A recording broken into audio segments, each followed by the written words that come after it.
forget as lawyers when we're in court that everyone sitting in that room is pretty much having the worst day of their lives. Maybe not the worst, but it's a pretty bad day, whether they're a witness or a survivor or a defendant or the defendant's mother.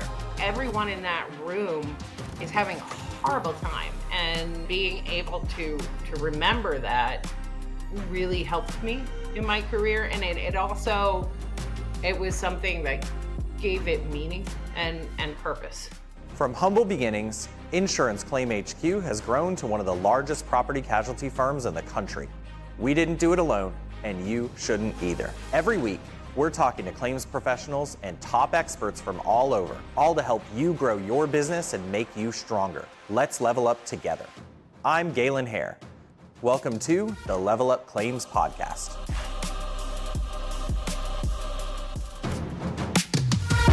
It is vital that a company knows what their insurance policy covers and excludes.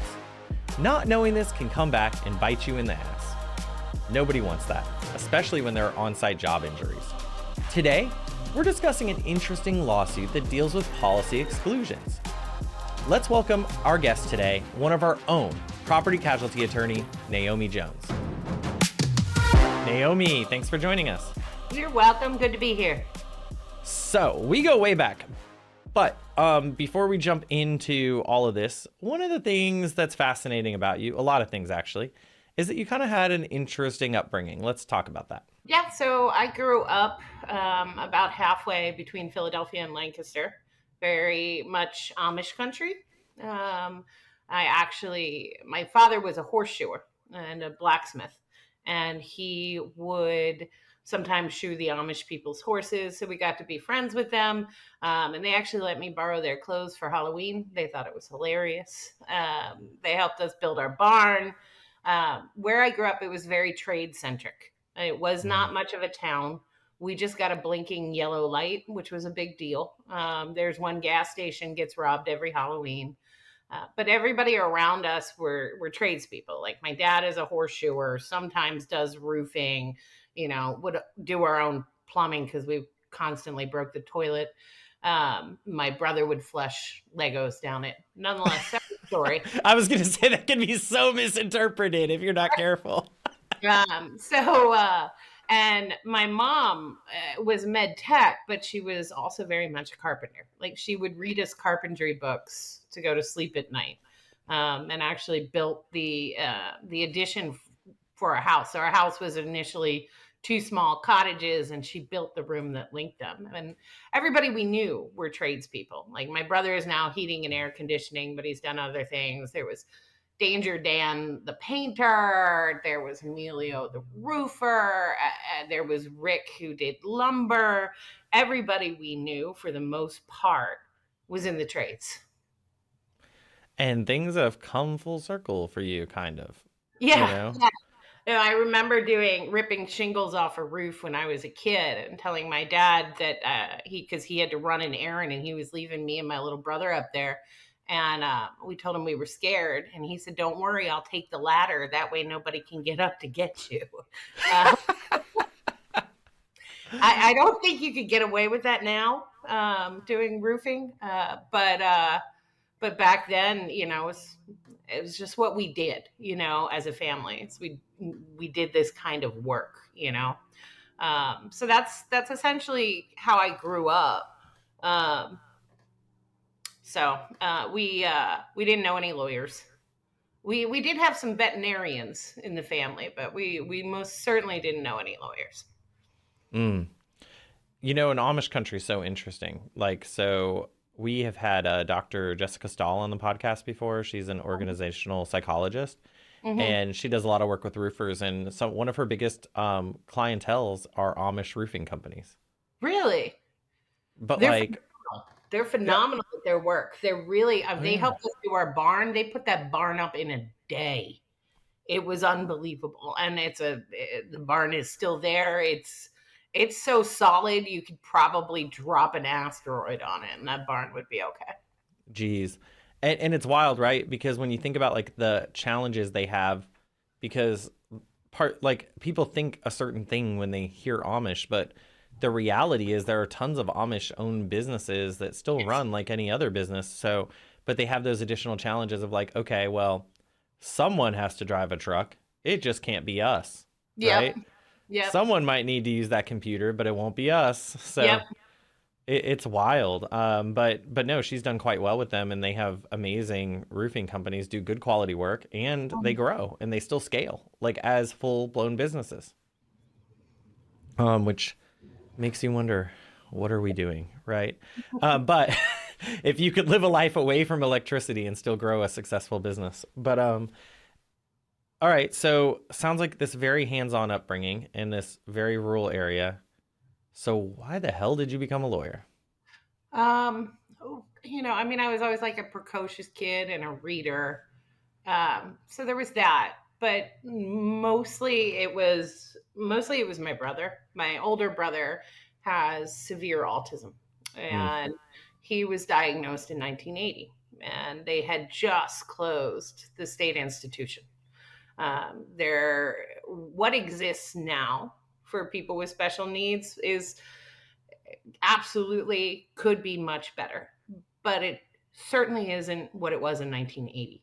And my parents, rather than send my brother away, as they were told to do, refused to do it and said they were going to keep him home, and tried to educate him, right? Legally, he's allowed to have an education. And they ended up basically going to war with the school system. And like I said, my family's all tradespeople. They don't have master's degrees. They don't have PhDs. They are not lawyers. They are blacksmiths and carpenters, and um, they got hurt. They got used. They got humiliated, and were put in a position with very little power, and were outmatched in a lot of incidents that I won't go into, but and that really pissed me off, and I never wanted that to happen again. And so I think on some very, very almost lizard brain level, I learned the rules so I can learn the game, mm. and protect the people that I love. I mean, what like a superhero origin story, right? Like, I mean, I say that kind of facetiously, I guess, but Jesus Christ, 1980 was like a terrible like time to have a mental disability, a real disability, by the way, that like is accepted and proven by the AMA and is Yep. something actually that we should be treating and helping. And I think we get that now. So like obviously no preaching needed. But in 1980, it was like the devil was inside you and you just needed to beat it out. And Oh yeah. well, it was insane. And your They parents must be amazing. People told my mother that it was her fault because she didn't raise him right. You got to understand, my brother is very severely autistic. He is not what people consider Asperger's. He is nonverbal and was extremely violent and self-abusive. He's actually broken the bones in his own face, beating on his face. He's gone through windows with his head. Extreme, nothing that, certainly nothing any mother could cause, and not anything she did. And yeah, it was pretty isolating.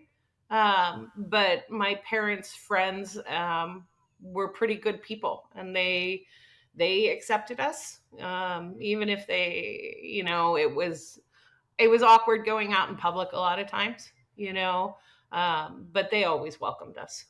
It's sometimes it's harder to do these podcasts when I know someone than when I don't know someone, if you're listening at home. So like with someone like this, normally I would be like, oh, and what does that teach you? But I kind of know what that teaches you, right? Because what you guys don't know is like Naomi is one of the most accepting people ever, like out there.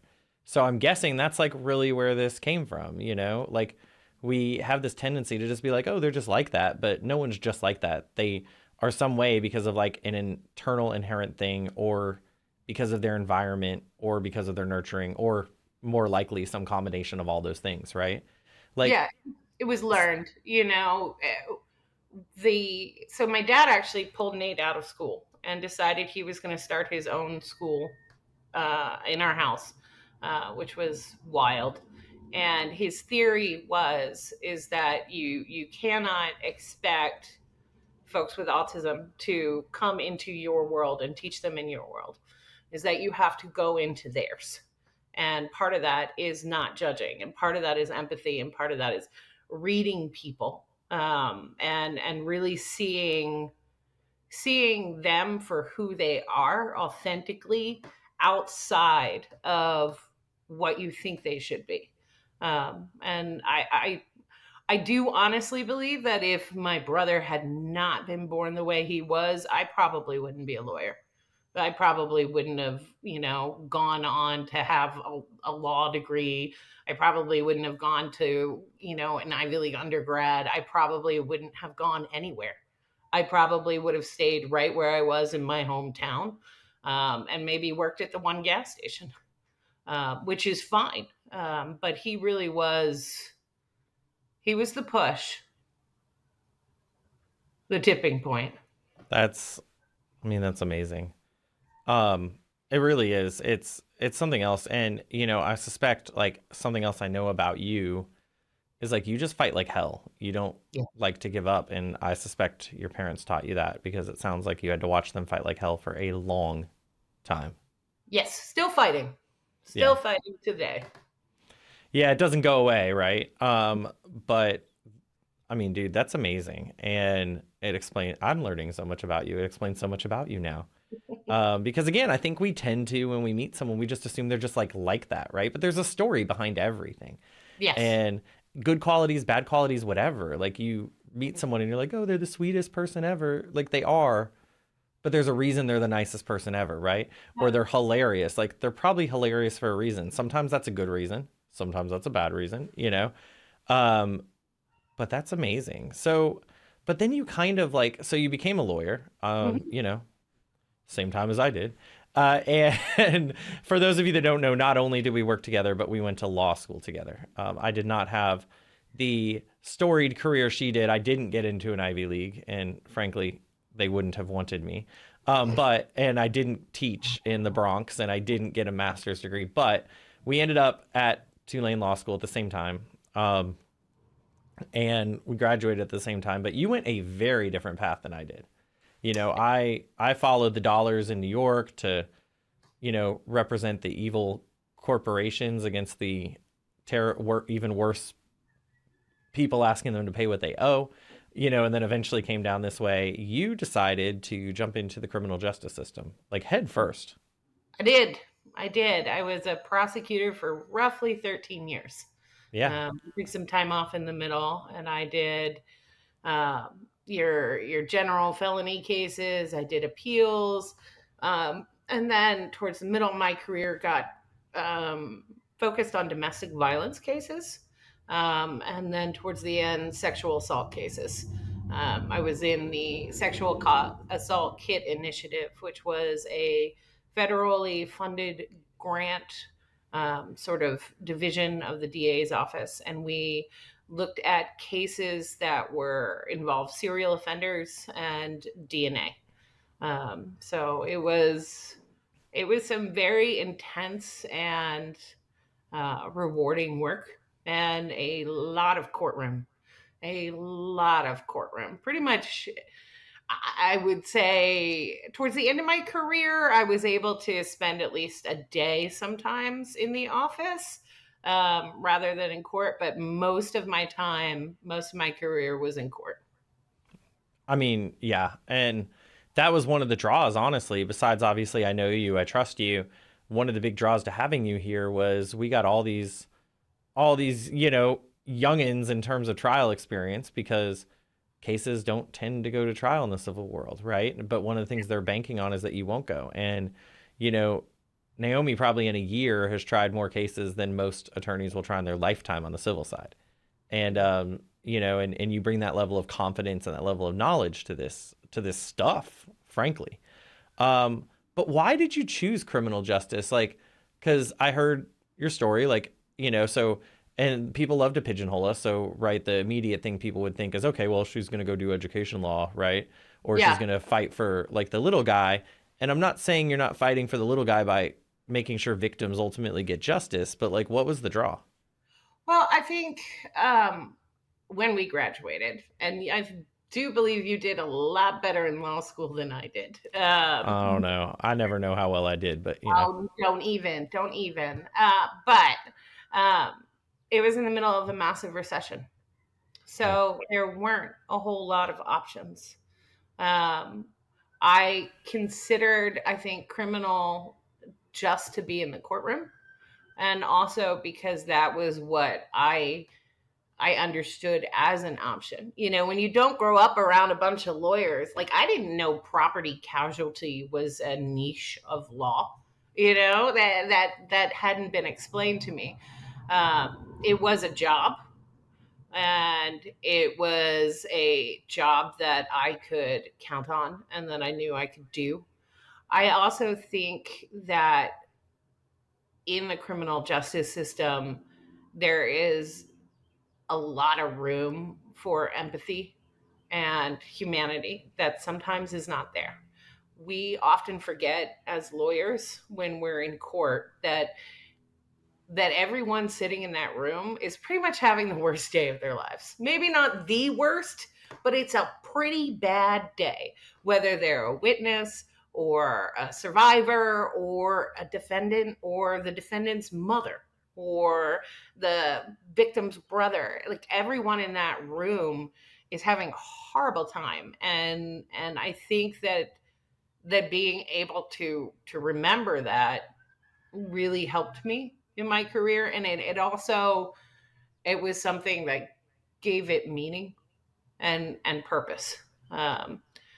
Is to, it sounds really elemental, but you know, when you hang around a bunch of lawyers, maybe it's not so obvious, but to treat people like people and like they could be your family can make a big difference. Amen. Amen.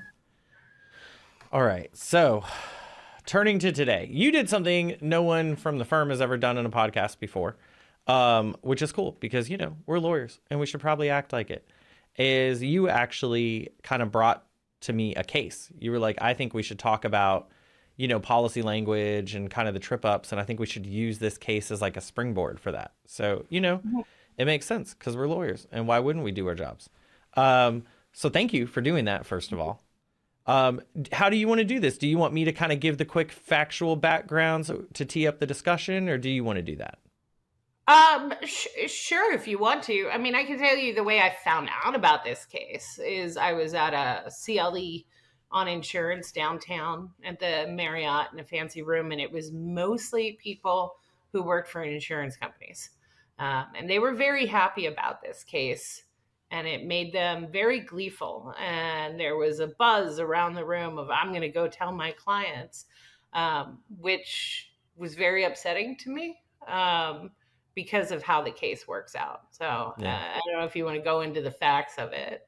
Yeah, let's give a little bit. I'll give a little bit of the facts. That way, as we have our discussion, people know kind of how important this really is and kind of how messed up it is. Yeah. So there's a construction project and there's a like a work elevator essentially that's being used to transport the workers up and down. At some point, it fails and crashes, which, as one can imagine, harms people. So the plaintiff in this case is named Cameron Soule. Soule, and Woodward Design and Build, which is a very large contractor that also does architectural work, was the main contractor on this project, the GC. I don't remember whether they did the architectural work, but it doesn't matter for purposes of our case. At the end of the day, this elevator failed and it hurt people really badly. And Eagle was the company that was responsible for that elevator. They were a subcontractor. So when Woodward bid out, Woodward required in the contract that their subs would engage in a wrap up insurance policy that Woodward had purchased for the job. Basically, rather than dealing with 16 different insurance companies fighting if there was ever an accident, Woodward would go get this one policy that all the subs would have to subscribe to. Yep. And potentially even pay for, but bottom line, they'd subscribe to it. So The insurance company reaches out to get some information from Eagle before the accident ever happens, just as the job's getting started. Hey, here's what we need to get you involved in this wrap up insurance. Eagle responds, F you. We already have our own insurance, so we won't be getting your insurance. This is where the case goes a little bananas, because I noticed the first set of decisions didn't say this. And this is, by the way, a lesson for any lawyers at home. Presenting less than all the facts can lead to really bad results that you have to live with for many, many cases after. I personally think right here, that part of the story helped drive this terrible result. But there's more to the story. The insurance agent writes back and says, no. You have to get this wrap-up insurance. It's required in your subcontract. And in fact, in the amount you're being paid, it actually includes the premium. So submit the freaking paperwork. Yep. And Eagle does. Yep. They submit the paperwork to get into the wrap-up insurance. But for reasons that no one seems to know, and because of the way the case planned out, no one ever will know, either Woodward or the insurance agency decided to exclude Eagle from the policy, even though Eagle did end up submitting the paperwork. So that's a done deal. Eagle is not part of this wrap-up insurance. So as everyone starts fighting and these people are trying to recover for their life-altering injuries, they sue. Well, Eagle brings in their insurer, because if you remember, when they first said no, they had their own insurance company. Yep.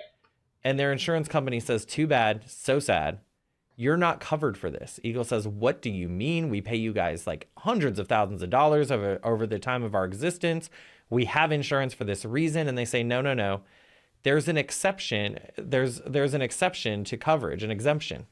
And what it says is if any job is intended to have wrap-up insurance, this policy does not apply. It doesn't say if you are covered.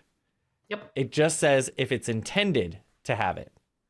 And because your job was intended to have wrap-up insurance, that's your problem that you didn't get in it. So you, Eagle, are on your own. You're going to have to pay out of pocket for these people or declare bankruptcy or whatever. And this was a result. It went back up and down. But the Louisiana Supreme Court ultimately said, we don't care. They kind of denied a writ, but basically what it came down to from the appellate court was, we don't care if this is a bad result. We don't care that they ultimately couldn't get the insurance and that other people caused that. At the end of the day, this exemption to coverage is clear. It says if the job was intended to have wrap up, we don't have to cover you, period. Yeah. And I think what I found interesting is there's kind of two versions of the facts. Not that, and in the end, the court said it doesn't really matter. But Eagle's version was that they submitted this paperwork and never heard anything back. Mm-hmm.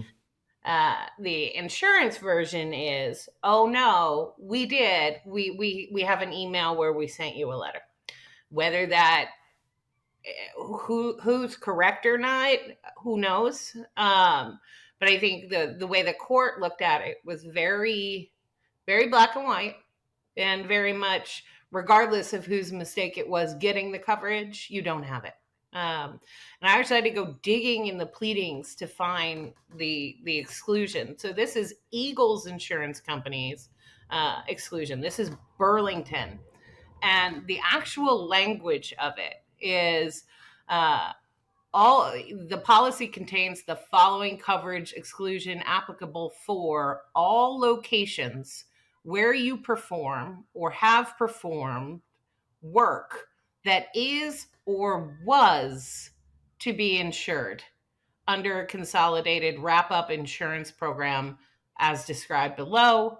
The insurance does not apply to bodily injury or property damage arising out of your ongoing operations at the location described in the schedule of this endorsement, as a consolidated wrap-up insurance program has been provided by the prime contractor, project manager, or owner of the construction project with which you are involved.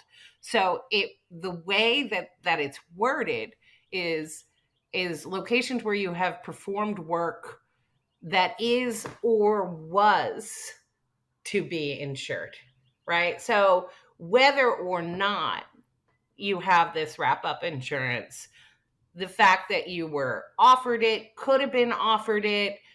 The language of this is so broad that it essentially, I mean, I looked at it from the perspective of, you have this contractor who thinks they're doing, the subcontractor who thinks they're doing the right thing, and they go and they build this business, and insurance is not cheap, and they take money from the profits of their business to get insurance, and they think they're doing the right thing by their employees, and they pay for this, and they have really no idea that they're basically paying for something that is smoke and mirrors. And when that came out in this room that I was in with all these other lawyers, they were all like, we're going to go tell our clients right away. And there was this joy. And I was like, I shouldn't swear on the podcast.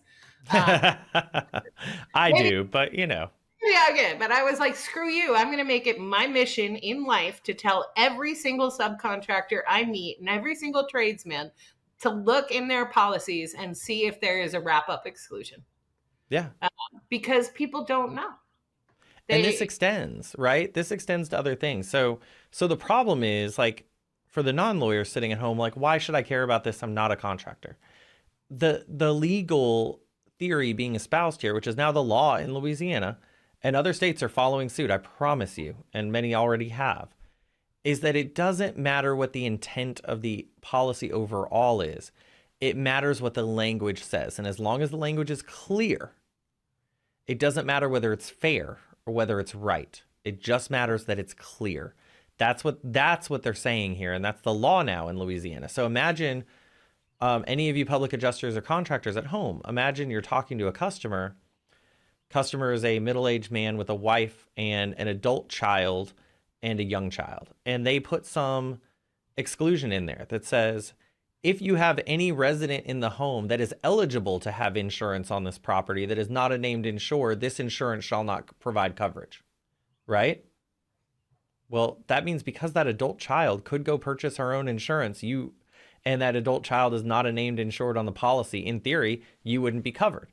Now, have I seen this? Has Naomi seen this? No, right? We haven't seen that. No. But what she's saying is all the defense attorneys in that room were like, we're about to go tell our clients to add exclude, and it'll take a year, because they only really amend these policies every year. But we're about to go tell all our clients to try to find ways to add exclusions that prevent any coverage from even existing, and they can still collect their premiums every year. Yep. There were 11 people in that elevator. It fell 7 stories. 7 stories. And Woodward even argued, as a plaintiff, not their insurance company, Woodward said, no, our wrap-up covers Eagle. They wanted their insurer to cover their subcontractor. Yeah. They tried, so I think, it's a glaring warning for people to pay real close attention to those policies. I know nobody reads their policies. I'll be honest, I don't always read my policies. Don't read yours. Because I'm stuck with Citizens, so it really doesn't matter what the damn thing says. Nonetheless, I think it's an important lesson, and it's sad. It's really sad, and it's infuriating to me that would even be in a policy, because I think it really does frustrate the intent. I mean, this guy goes and buys insurance to cover his workers. Why would he think, that it wouldn't cover them? He's not an attorney. He operates an elevator. It's and now this worker is in a bad position, because if Eagle can afford to pay him out of pocket the massive sums of money it will take to try to fix this person's life, then great. But Eagle has another option, which is just to declare bankruptcy and disappear into the night. And this guy's got nothing he can do. According to the lawyers who were talking about this case at that CLE, which for those of you listening is like education segments for lawyers that we have to do. According to the guy who was presenting it, Eagle did in fact go bankrupt. I haven't been able to verify it. This was not my case. I'm just looking at the facts that I can glean from the internet, from the court records and from the case law. But if he's correct, then it's even more awful. Yeah. I mean, so what do we take away from this, Naomi? What's our lesson? Trust no one. Fair. I think if you are a subcontractor, be aware of these wrap-up exclusions. If you are a contractor, understand how your wrap-up works, because the wrap-up that was in Woodward's policy, it required that Woodward use basically a third-party administrator to bring all the other people in, and that everybody had to follow this specific procedure in order to become enlisted. And I don't think that Woodward intended for Eagle to ever not be covered. They wanted them in the wrap-up. That's why they reached back out and said, hey, you've already basically paid for this. So be aware of if you're doing that kind of work, what those policy provisions say. Know that they are out there. Have somebody review your policy, and get that certificate of insurance. Amen. And watch out, because as the law changes, these carriers will start to sneak things into every policy, right? Yeah, no, absolutely. I mean, this exclusion serves absolutely no purpose. I don't see any purpose other than an excuse to deny coverage. It's not as if excluding people from doing gigs where there's a wrap up is a good idea for insurance companies because they're more dangerous or anything like that. That there is no, from my perspective, I don't know, maybe you can see one, but I can't see any reason to have this exclusion other than to just not pay people. No, we have the standard one, right? Which is if you have other insurance, look to that insurance first. I get that, but there was no reason for this at all. Yeah.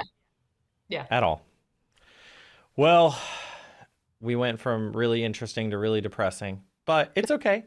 We forge on and we continue to fight. But Naomi, before we end this podcast, tell us what it means to you to level up. Right now, it means to spread the word on this. And to ask everybody listening to spread the word on this. It is called wrap-up insurance. Okay. The case is Sule v. Woodward. Please be aware. Please tell anybody you know. I know y'all hang together. Everybody hangs together in the trades. Tell people about this case. Check your policies for wrap-up exclusions. They also refer to it as CCIP, which is Contractor Controlled Insurance Program. Okay, so please check those policies. For me, leveling up right now is doing everything that I can to wipe the smirk off the faces that were in that room in the Marriott. Amen, sister. I cannot blame you for that. Naomi, thank you so much for joining us. You're welcome. It's been a pleasure. I'd like to thank Naomi Jones for joining us on the show. What a fascinating background. But even more importantly, you've got to watch those policies. As Naomi tells you, insurance companies get excited when they see things like this, and they are up spending time and spending money writing policies, adding in language to make sure that you're not covered. So what can you do for yourself and for your clients? Read those policies. Get in front of it, take action, and if necessary, go to the state. Follow us on Apple, Spotify, or your favorite podcast player.